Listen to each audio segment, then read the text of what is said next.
We're joined by independent migrant researcher Zoe Gardner. Maybe we'll start with Zoe on this one. Why not?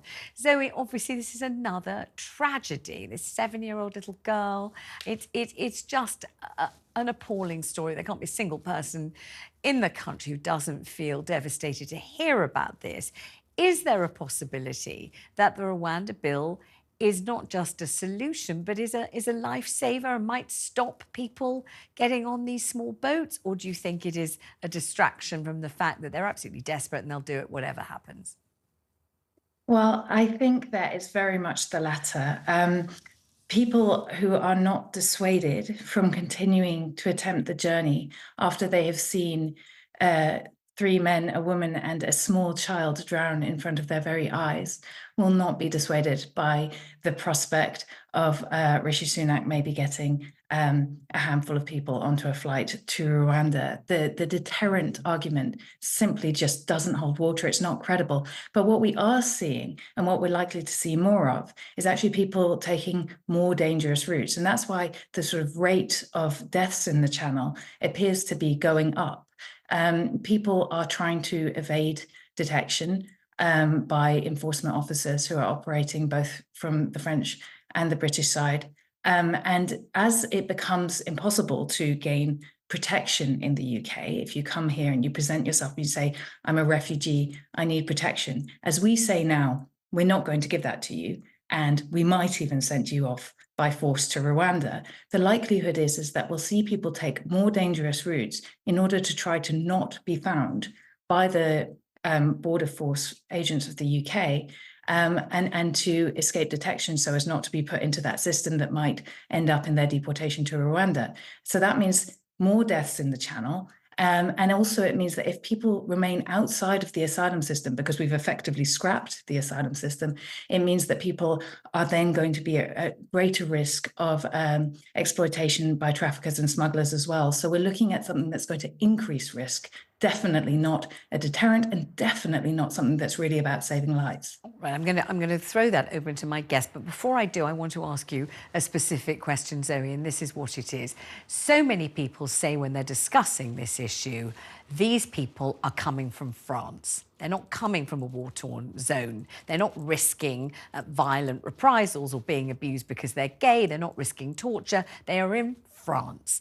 So I would like you to explain, if you can, why these people in France, who are not in immediate danger of losing their lives or anything of the kind, are so, and the word people keep using, and you can see with excellent reason, is so desperate that they will engage with people smugglers, that they will get on these inflatables and dinghies, and they risk losing their lives, as 5 people, including a 7-year-old child, did only today. So why are they so desperate? What is it they think they're coming to? And what is it that they're coming away from? Just so people can get an idea of what it is that's motivating and fueling all of this.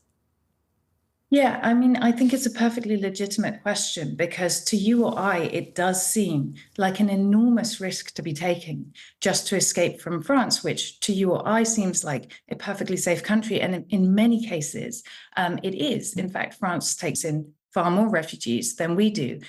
So more people stop in France than attempt to continue that journey to the UK. I think it's difficult to do, but we've got to try to put ourselves in the shoes of the people who are taking those desperate journeys and that additional step. And so we have to think that, first of all, they're people who have lost absolutely everything. They have nothing but the clothes on their backs when they're there in northern France. The likelihood is that they've already taken an extremely long and extremely perilous journey. They may well have crossed the Sahara Desert, where it's estimated that twice as many migrants die making the attempt to cross the desert, the sort of sea of sand, than die crossing the Mediterranean and the Sea of Water. So we're talking about people who have probably experienced the death of their traveling companions, probably many of their family members. They've lost their homes, they've lost everything. To somebody in those circumstances, the evidence shows us that really when they're trying to reach the UK, it's for perfectly rational reasons. It's because the UK is somewhere where members of their community from where they've come from, maybe well-established, people who speak their language, who they feel will be able to support them, or they might have relatives or friends who are based here in the UK. They might already speak the language, or they might feel that they have failed to find adequate protection in other European countries along the way. So that could be because they've been detained or abused by the authorities in other countries, because they've been lied to or are under the control of the smugglers and the gangs that are in control of their journeys far more than they are.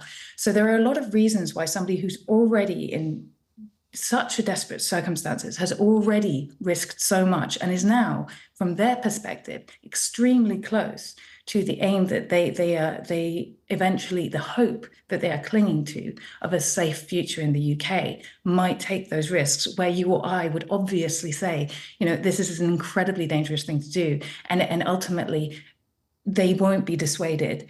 So what we should be doing is offering them safe alternative means of travel, so as to stop them from getting into those smugglers' boats, to let them come to the UK safely, just like you or I would do, taking the ferry, taking the Eurostar, and then they could enter an asylum system that could fairly determine their claim for protection in the UK and understand why they've come here. And then we'd know who they were, we'd know how they were coming, they'd come safely. But under the current circumstances, we just leave them to these awful criminal gangs, and we have these awful results.